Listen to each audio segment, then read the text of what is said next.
Hey everybody, this is chapter 4, section 1.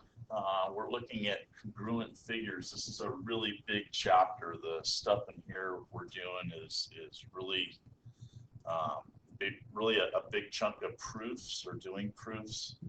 And you remember, for proofs, you're just telling me what you know, telling me what you see by the rules that we've done so far or learned about.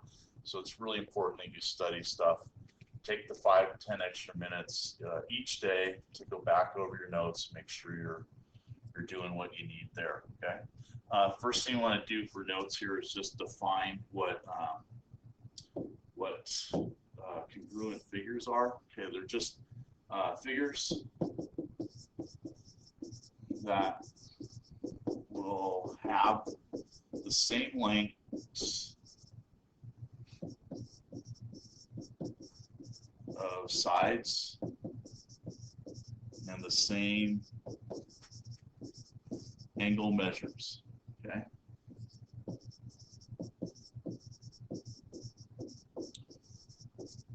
And so we're going to look at ways we can prove that angles or that figures are going to be equal or congruent.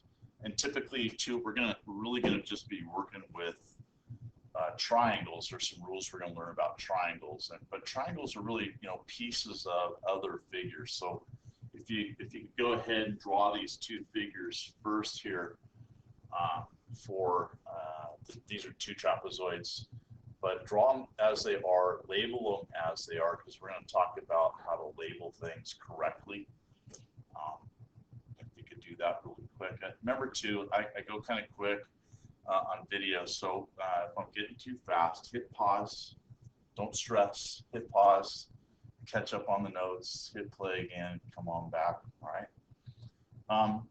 If you look at these two trapezoids that you have, they're not exactly drawn the same, but down here, this is what we're going to call a congruency statement. Down here, I'm telling you, or whoever's doing this is telling us that these two trapezoids are congruent, and that goes back to that definition we just had.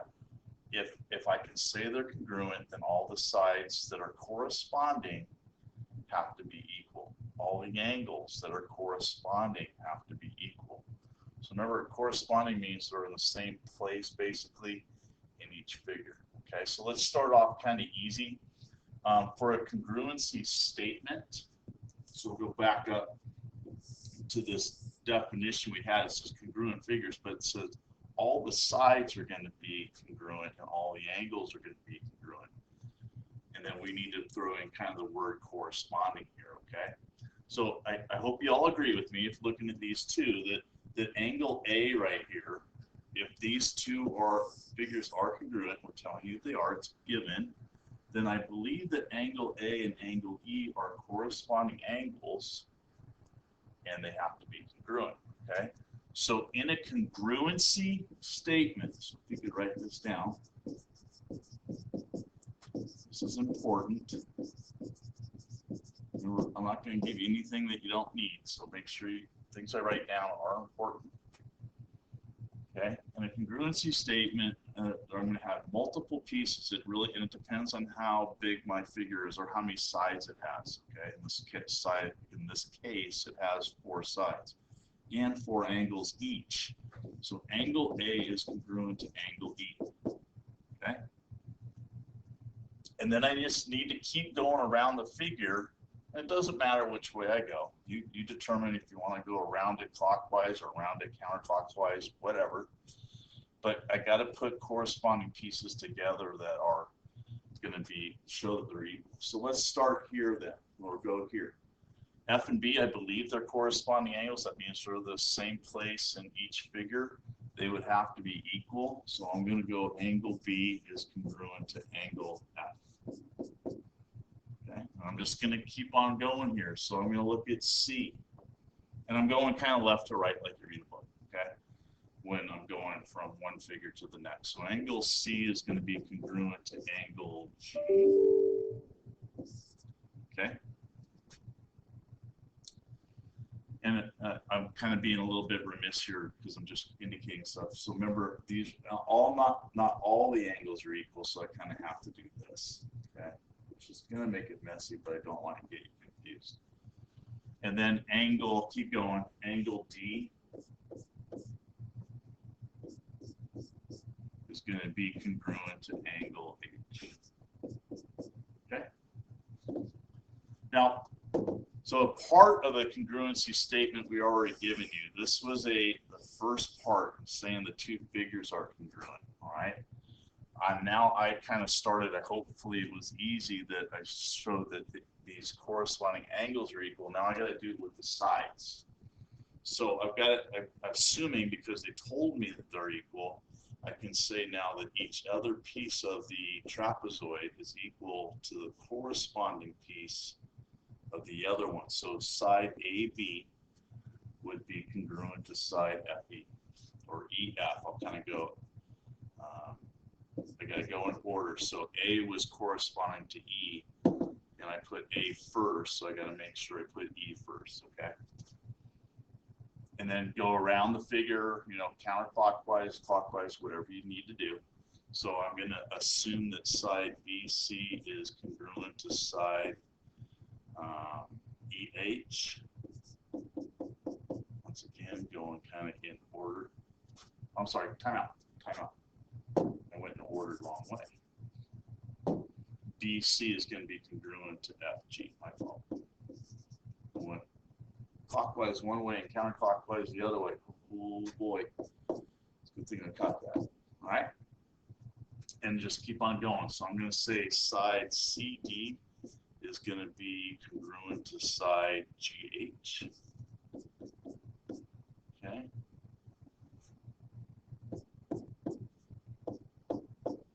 And then I'll finish it up with side AD is going to be congruent to side EH.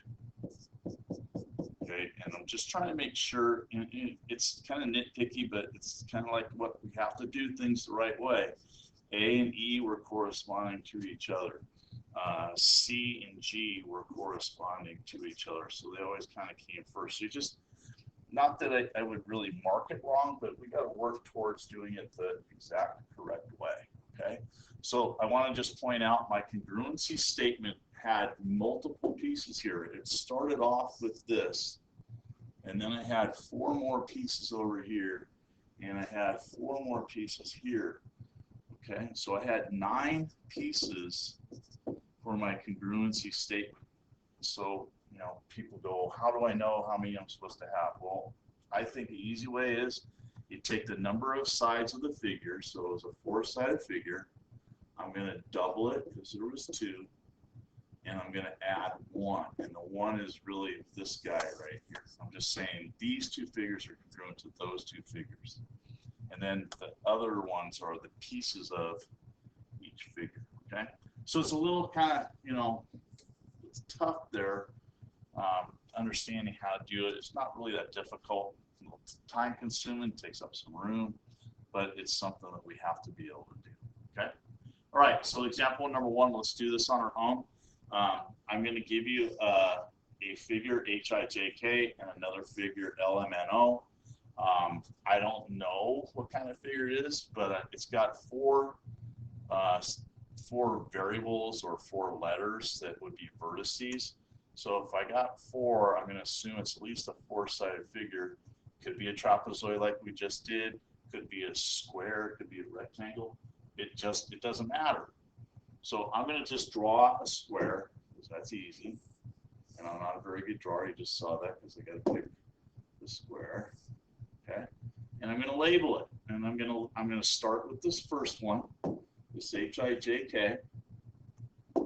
It doesn't matter where I start. I got to go in a particular order. You figure out what you want to do. It doesn't matter. You're going to do it maybe a little bit different than me, but I go either clockwise or counterclockwise. So I'm just going to have some fun here. I'm going to go this way. But when I draw the other figure, and it's going to be a square again, okay? Doesn't matter if it's actually perfect. But I'm going to say, they're telling me that they're congruent up here, okay? So I got to make sure that I go in the same order that I drew the first one. So I started with H up here, and H and L are corresponding. They got to go in the same places. M and I are corresponding. They need to go in the same places. J and N are corresponding, and O and K are corresponding. So draw it, just so you can see it. I know I didn't draw them perfect. We're just assuming that they are because they told us that they were at the very beginning. And now that's my first piece of the congruency statement. They did it for me. So now I'm going to start. I'll start with the angles again. Angle H congruent to angle L. Okay, that's one angle. I'm going to go side HI is congruent to side LM. Okay, and I'm going to let you guys now finish. I've got 3 more angles to do and 3 more sides to say that are congruent. So I'll let you guys go ahead and do that. If you want to hit pause and then finish that up and then hit play, and you can see what the rest should look like. Okay.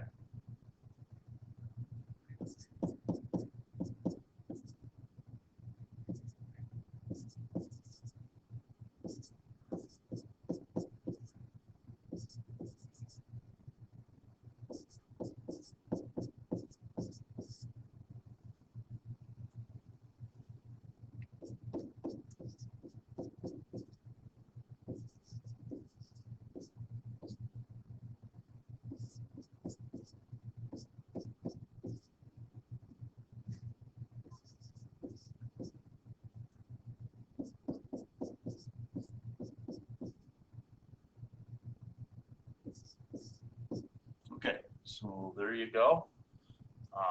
And like I said, you could have drawn it with the letters going a different direction. It just doesn't matter. We really kind of should get the same answer though. Okay, but so think of going clockwise or counterclockwise to be able to label stuff, but make sure that the second figure is matching the same order that you did the first one. Okay. All right, so if you guys go ahead and draw this figure, please label it all up with the letters, the measurements, the congruency marks that they're using, and then we're going to go ahead and take a look at how I can say these 2 figures are congruent. I hope you see that this is really 2 triangles with a common vertex. Okay. Okay, so with this triangle, or these 2 triangles down here, there's just a couple things we need to look at, and there's some rules here that we need to remember too, that with a figure like this, there's a couple things we could say. All right, so first off, what I'm really trying to do is prove that these 2 triangles are congruent, and I'm just going to kind of say this now, and you'll hear this more as we kind of go on through the chapter, that I can prove that triangles are congruent by a bunch of different things. The first one we kind of learned about here is that if all 3 sides of a triangle are congruent, then the triangles can be congruent. One thing you're going to see here in a second is that we can prove that all 3 of the angles are congruent, but just because angles are congruent doesn't mean the triangles are going to be congruent. And I'll kind of illustrate that in a second, but let's just take what they give us. First off, by looking at this figure, we can see that this side here and this side here are congruent, because that's what those little hash marks mean. So I can say side AB is going to be congruent, and once again I'm going to be kind of careful here how I put it in order. I'm going to say ED because it looks like angle A and angle E are also congruent and they're corresponding. So order's important. Not that I would hit you on a test if it was backwards there, but we're just trying to be as precise as possible. Okay. I could also tell, looking at this picture, that this side is 4 and this side is 4, so then therefore they should be congruent because they have the same measure, and it looks like they're also corresponding in this case. Okay, so angle B up here and angle D look like they're also congruent, so I need to kind of go in that order. And I put C second here, so C should go second there, whatever. Okay. And then lastly, it looks like this side here and this side here are both 6, and it looks like they're probably corresponding. So I'm going to say that side AC is congruent to side EC. Okay. All right. So we're good there. And now let's kind of put our attention at the angle. So like I've been saying earlier, it looked like angle A again was congruent to angle B, and that's because we got the little arcs that shows congruency. Same thing kind of goes with B and D. So angle B is congruent to angle D because those arcs show congruency with those two angles. Okay. So now I'm kind of, what do I do here? I've got this other angle, but I can't really just call it C. I hope you kind of understand that. I'm assuming that these two angles are going to be congruent. And if we were in class, I'd kind of let you guys, guess, well, why are they? Well, this is a rule we learned way back in chapter 1. Those two angles are vertical angles or opposites of each other. So they're going to be congruent, but I can't say angle C, all right? And because technically, angle C could be this angle here or this angle here, and we kind of are saying that these are equal. So how do you write this? So you kind of have to go 3 letters here and kind of use that angle. So I'll go BCA is congruent. And I'll have to use, I start with B, so I'll have to start with D. So DCE. Okay. All right, so that's, I'm able to, this is really what I have to be after. I can prove that triangles are congruent if all 3 sides are equal, but I can't do it here. It's just that once I do prove that the triangles are congruent, I can say they are. So let's do that. Part of our congruency statement. I'm just going to go triangle A, B, C is going to be congruent. Now I got to be careful with my letters. I start with A, so B, D, C. So I've got my congruency statement here. I got 3 sides that are congruent. I got 3 angles that are congruent. So now I can say that triangles are congruent. All right. So let me really briefly just kind of illustrate why you can't prove that triangles are congruent just by the angles being equal. All right. So you don't have to draw this, just an illustration. So here's a triangle, okay, and then here's another triangle. I'm going to make some assumptions here too. I'm going to say that this angle and this angle are both 90, and I'm going to say that these 2 sides are equal. So there's something in geometry we'll learn later, but those angles are both 45. Okay, and I'm going to say that these angles are 45. Okay, which would make these 2 sides equal there. Okay, but looking at the 2 triangles, are the sides of each triangle congruent to the sides of the other triangle? And they're not. So you can prove that triangles have the same angle measures, but they don't have the same sides, so therefore they're not congruent. Later on in another chapter, we'll learn about similarity, and they fit the rules about similarity. Okay? All right, so just something you got to be heads up about as we kind of move through this, all right? So we're going to go here. You don't have to write theorem 4.1, but if you could write down the third angles theorem, and then if you go ahead and write down the actual theorem, the definition for that, and I'm going to add an illustration here to kind of help you with that. So if you want to hit pause and then you can come back and you can draw the picture and listen to that explanation, you could do that. Okay.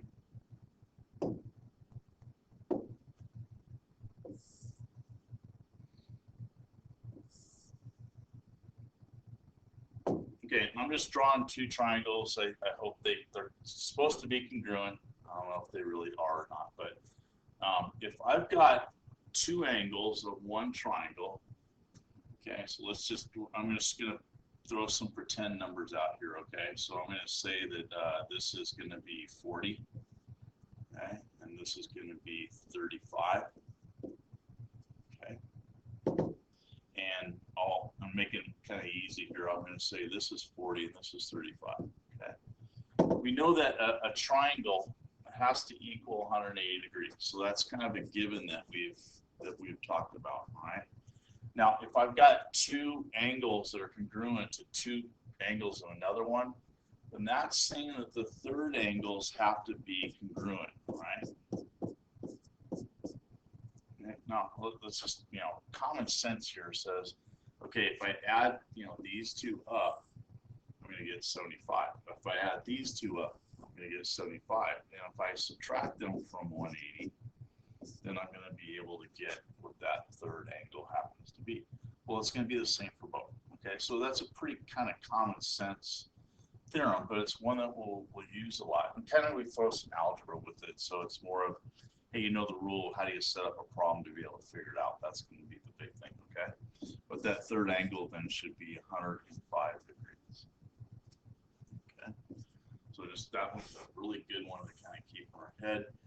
If you guys could go ahead and write down the given and the proof, and then if you could draw in this triangle for me, please.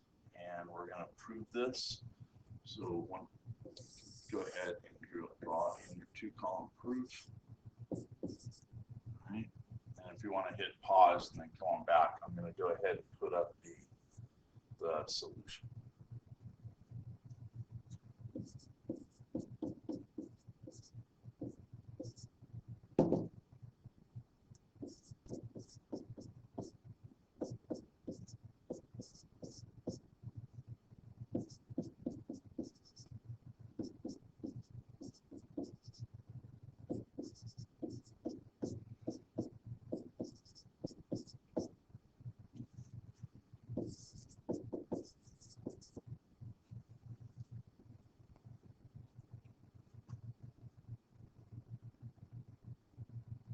Okay, they gave us a whole bunch of given stuff, and right now I can prove because they've told me that these sides are equal, these sides are equal, these sides are equal, and lastly those sides are equal. Okay, so that's all given. They gave it to us. It's written down.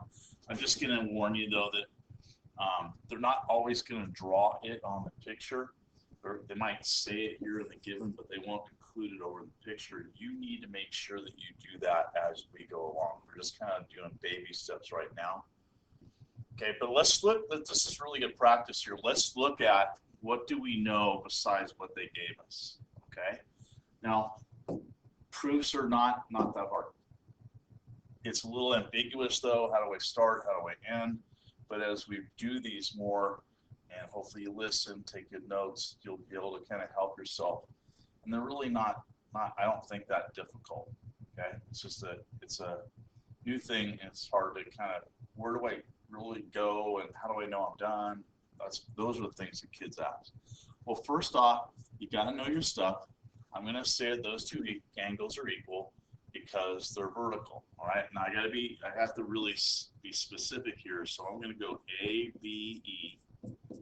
Okay, is congruent to angle. I'll go DBC because that's kind of how you've got it for us. And why can I say it is because they're vertical angles. Now, guys, it's not really that hard to do. It's not anything that you don't know. But if you're not studying, yeah, sure, I'm not going to always remember that. Okay. Now, why can I say that these angles are equal? Well, they already gave us that those two are equal. We proved that these two angles were equal. So I can say that these third angles are equal by this theorem that we just had. Okay, so I could say angle E, and I only have to use one letter because that's the vertex is pretty plain, is congruent to angle C. And that's by third angles. Okay, if two angles are congruent and two different triangles, then the third angles have to be equal. And we had one here, one here, two here, two here. So the third ones have to be equal. And then now, because they gave us all three sides were equal, we proved all three angles were equal, then I could say the triangles AEB are congruent to the triangle DCB. And I'm going to kind of jump ahead. It's because all three sides are equal, and there's a theorem that we're going to learn in the next section called side, side, side. Okay. All right. Now this is more, taking theorems in geometry. We do this just a ton. If we take the rules, theorems, postulates, whatever we're given, and we're going to apply them algebraic. Okay. So first off, do you have two angles in these two triangles that are equal? And you do. Here and here are equal, and then the blue ones are equal. So I've got two angles that are congruent to each other. That must mean the third one's equal. Okay, so that means that this angle, I'll just put a dot there, has got to be congruent to the third angle over here, which they actually gave us something for. Okay, so now I got, there's different ways I can kind of play this game. First off, I know that a triangle is 180. And in this case, they gave me 2 over here. If I add them together, I get 120. Okay, and if I subtract them, it gets me that this angle up here would be 60. Okay, which means that this angle up here that we just found 60 has to be equal to this angle over here, which is 2x plus 30. Well, if the angles are supposed to be equal now, can't I take what they are instead of equal to each other? So this is going to happen a ton to us as we kind of go through the rest of this year. We've done a bunch of this before in other chapters, but it really becomes significant now. Now I'm just solving for x. I'm going to go ahead and get rid of the 30s. I'm going to get 30, and I'm going to divide by 2. I get x is 15, and I'm just going to, say go back and check yourself. Maybe work towards perfection. So I plug x in here. I get 2 times 15 is 30, and 30 plus 30 gives me 60 degrees, and that's what it was supposed to be. Okay. So using your rules to your advantage, always kind of working towards that, setting up an algebraic expression, solve for stuff, okay, and check your answers. All right. Okay, so that takes us through the end of that section. Please make sure do the homework that goes with it, and please make sure that you ask questions, get a hold of me if you need some extra help.